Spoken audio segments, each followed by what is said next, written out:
السلام عليكم. هلو ازيكم يا امراتي؟ وحشتوني جدا جدا. مساء السعاده والجمال وكل حاجه حلوه زيكم، ويا رب كل ايامكم تكونوا في افضل حال وهنا يا رب، اللهم امين.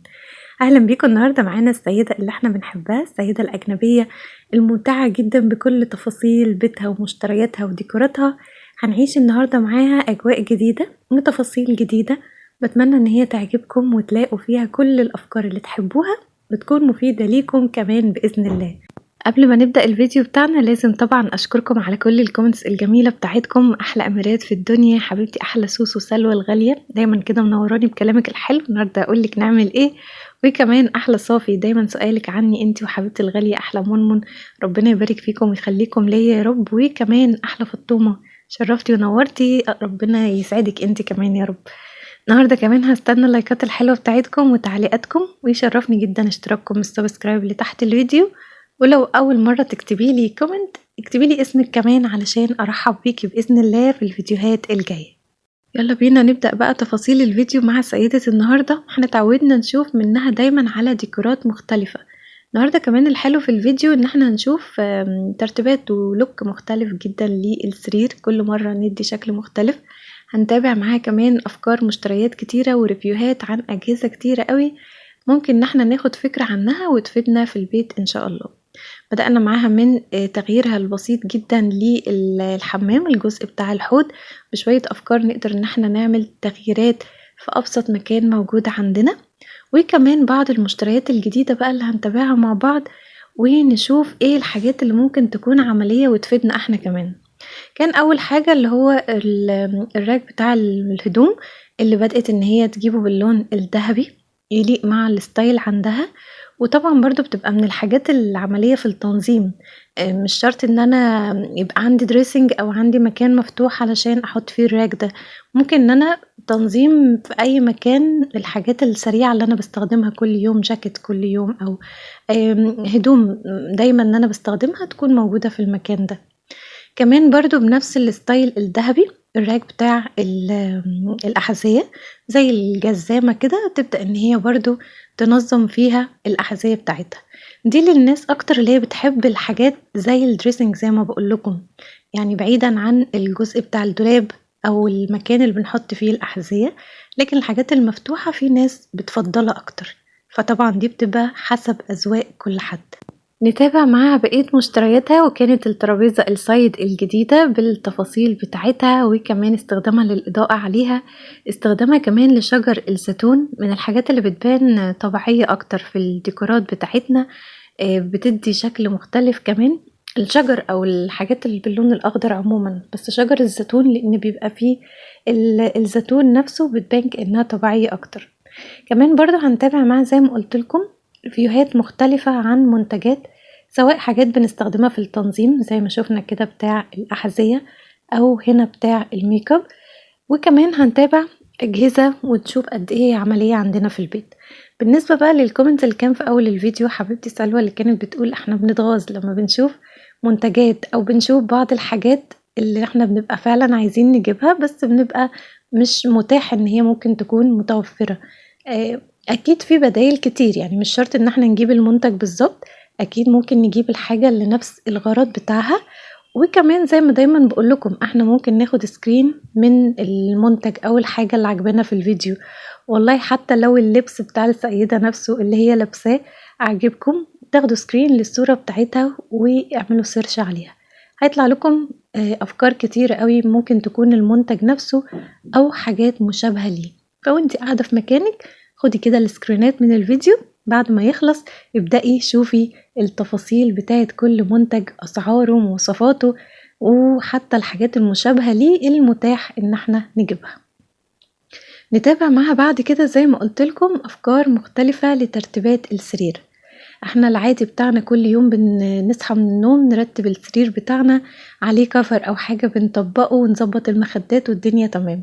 لكن ما يمنعش ان احنا ممكن كل فترة نعمل تغيير في المفروشات بتاعتنا بطريقة كده زي الفنادق، طريقة تبقى حلوة تخلي من السرير بتاعنا شكل يكون ألطف بكتير. مش شرط ان احنا بنعمل كل ده يوم يعني كل يوم، علشان محدش يقول ان الموضوع هيبقى متعب. كل ده هفرشه واجي بالليل اشيله، والتاني يوم الصبح ارجع احطه تاني. فاحنا ممكن نعمله على فترات، نعمله في المناسبات، عندنا زيارة حد جايلنا ممكن نخلي السرير بتاعنا شكله حلو. فادي برضو افكار مختلفة. تقدروا تحطوا الكوشنز ازاي، وتداخل الالوان مع بعض ازاي، وكمان الثرو او البلانكت اللي بتكون على طرف السرير. الكفرات ممكن ترتبوها بطريقة حلوة، تداخل لونين مع بعض بيفرق جدا في شكل السرير.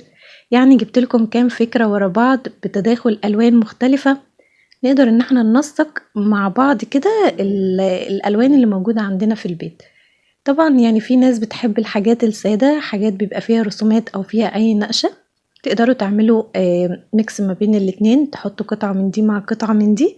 كل ده طبعا هيرجع لكم بالمتاح، يعني مش هنروح نشتري طقم جديد علشان ارتب السرير بتاعي، لكن بالمتاح ابدأي كده شوفي ايه اللي ينفع يليق مع بعض ويتداخل مع بعض.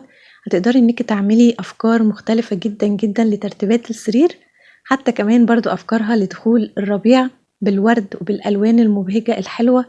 بتحاول دايما توفق ما بين الالوان والسيزون اللي موجودة فيه، الوان شتوية او صيف او ربيع، وبتنسق ده ما بين كمان افكار المفروشات مع الديكورات بتاعتها.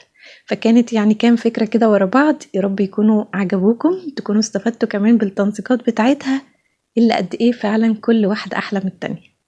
بما اننا كمان برضو اتكلمنا عن الربيع وعن الورد وعن الالوان الحلوة المبهجة، كمان برضو كانت من مشترياتها الجديدة الورد والبوتس المختلفة للنباتات، اللي كمان هنشوف دلوقتي استخدامها مع بعض، هتستخدمها ازاي.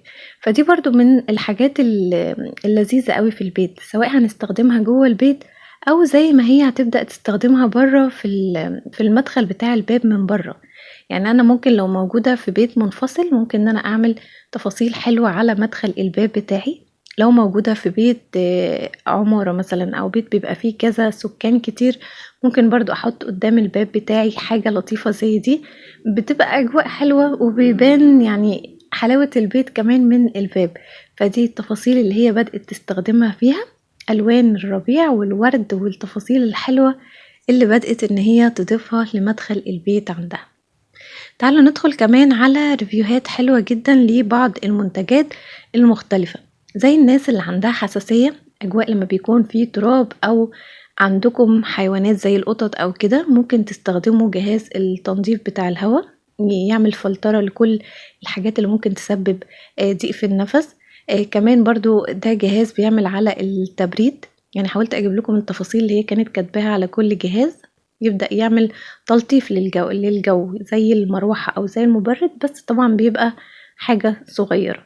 والفاكيوم الصغيرة بتاعة المفروشات زي السرير أو المرتبة الكنب والكراسي، برضو بتبقى من الحاجات العملية، بعيدا عن الفاكيوم الكبيرة بتاعة الأرض. دي بتبقى سهلة على الإيد، بتشيل كل الوبر والأتربة بكل سهولة. تعالوا نتابع معاها كمان تنسيق جديد لمكان الليفينج. زي ما قلت لكم الربيع خلاص بقى، يعني الوان بتبقى مبهجة، كلها الوان بتبقى حلوة، بدأت تدخل اللون الروز او الكشمير وتفاصيل الورد والاضاءات اللي في كل مكان. وما يمنعش ان احنا بنغير الالوان، نغير شوية من تفاصيل الاساس بتاعنا كمان. فدي كانت التغييرات بتاعتها ومشترياتها وديكوراتها وتفاصيلها اللي قد ايه بجد ممتعة. وبس كده يا أحلى وأغلى أميرات في الدنيا، يعني فيديو كان خفيف وسريع لسيدة من السيدات المفضلة اللي بتعشق الديكورات والتنسيقات والترتيبات. فيا رب تكون كده اديتكم بعض الأفكار الملهمة لبعض الأفكار عندكم في البيت، وتخلوه دايما في أفضل صورة يا رب، ويديم عليكم كل الهنا وكل السعادة يا رب. اللهم أمين عليكم وعلى كل حبايبكم. بشكركم يا أميراتي على حسن المشاهدة، لايكاتكم الجميلة بقى قبل الفيديو ما يخلص، وتعليقكم الجميل لو لسه ما كتبتوش اكتبولي بقى كلام حلو كده بتسعدوني وبتفرحوني بيه، وكمان اشتراككم في القناة وتنضموا لأحلى أميرات في الدنيا.